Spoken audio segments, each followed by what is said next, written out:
आकाशवाणी इम्फाल मोइरांगथेम इबेहाइबिना पाउ पाजरी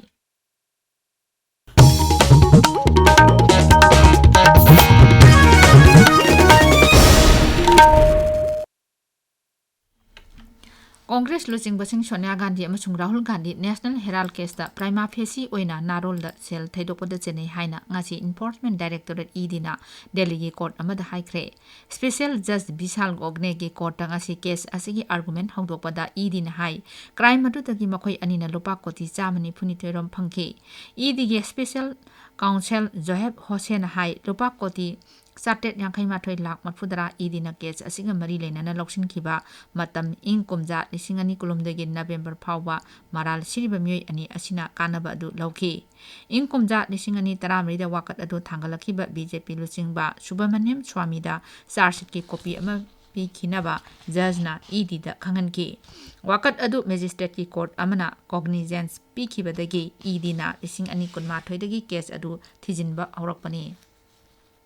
मुर्शिदाबाद की हिंसा की थौदोकता नोंगचुब बेंगल दा सरकार पाइरिबा दल तृणमूल कांग्रेस की लुचिंगबा खरा चेने हाइना कोर्टना येंसिनदुना थिजिलिबा थौदोक अदुगी रिपोर्ट येंलगा ngasi बीजेपी ना तृणमूल कांग्रेस बु कन्ना यानिंगदबा फोंदोकरे न्यू दिल्ली दा पाउमिसिंग दा वा nganguda बीजेपी मचिन चटपा मिसक सुदान सुक त्रिवेदी ना हाइ रिपोर्ट अदुना हिंसा की मतंगदा पल्ली अमसुंग मदुदा मपानी मियोइ चेने हाइबा तृणमूल कांग्रेस की वाफम याखिदे मागना हाइ हिंसा असिदा अकक्नबा फुरुप अमदा अतमनना खुद थाखि मदु मांगजोंना थौरांग तौरगा तृणमूल लुचिंगबसिंगी लमजिंग मखादा पांगथोखिबनी हिंसा अदुदा चेनबा तृणमूल लुचिंगबसिंगी मथक्ता करी थबक लखटकदगी हाइबदुगी मतंगदा मुख्यमंत्री ममता बनर्जीना पाकुम पीगदबनी हाइना श्री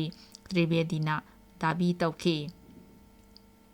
जनता दल यूनाइटेड की एमपी संजय कुमार जहाना लुचिंगबा राजनीति दल पुनमकी मिहुत कांगबु अमा लेबाक मंगागी खोंचट की दमक ngasi भारत थादोखरे मखोइ पाकिस्तान सिनलांगबा टेरोरिज्म मखाताना मियामदा खंगनबा मसुंग ऑपरेशन सिंदूर की मतंगदा पाउ तमलुनबा भारत की डिप्लोमेटिक आउटरीच प्रोग्राम की सरुक अमा ओइना चटकीबनी मिहुत कांगबु असिना Indonesia Malaysia Republic of Korea Japan अमसुंग सिंगापुर चतुना टेरोरिज्म मवोंग खुदिंगमक्ता थेंगननबा भारत की अचेतपा फिरेप लै हाइबदु खंगलुगनी खोंचट अदु हौद्रिंगी ममांगदा न्यू दिल्ली दा पाउमिसिंग दा वा ngangbada श्री संजय कुमार झाना हाइ टेरोरिज्म हाइबसी पाकिस्तान की थौसिल की सरुक अमनी मखोइना मालेम पुंबदा इस्लामाबाद ना करमना टेरोरिज्म स्पॉन्सर तौबगे हाइबदु पाउदम लुगनी शिवसेना की एमपी श्रीकांत सिंधेना लुचिंगबा अतोपा मिहुर कांगबो अमसु UAE Liberia Democratic Republic of Congo अमसुंग सिएलियोनदा चटनबा ngasi खोंसालगनी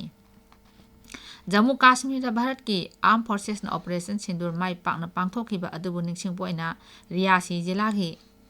कात्रा शहर ngasi यामना चाउना तिरंगा रैली पांगथोखरे रैली अदु मरेबाकु नुंसीजबम सुंग अमत ओइबगी सक्तम उद्बो ओइना पांगथोकपनी आकाशवाणी की जम्मू पाउमिना हाइ थौरमदुदा मियाम हुपना सरुक याखि अमसुंग लेबाक असिगिदमक चौथोकचबगी वाखलोना मपुंग ओइबा सक्तम ओइकी रैली अदुदा जम्मू रियासी केंद्र की MP Jugal Kishore Sharma ex serviceman Singh नहारोल महिरोय सिविल सोसाइटी मेंबर सिंह अमसुंग लमदमदुगी मियाम सरुक याखि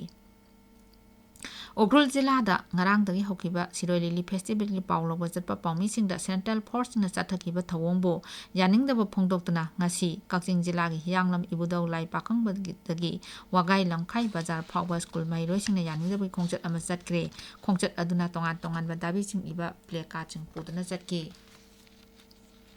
Thawal jila da district horticulture and soil conservation officer Thawal na sinduna pothok hengalhanaba amasung senthok lehenaba horticulture ki thabo paikat pahaiba hiramsida nomagi ebalongi singi training program ama ngasi pangthokre kendra ki sarkar ki rashtriya krishi vikas yojana lising ani kurumde kunmari ani suba installment ki makhada office asida pangthokki training adu jila asigi deputy commissioner hana kamaina haudoki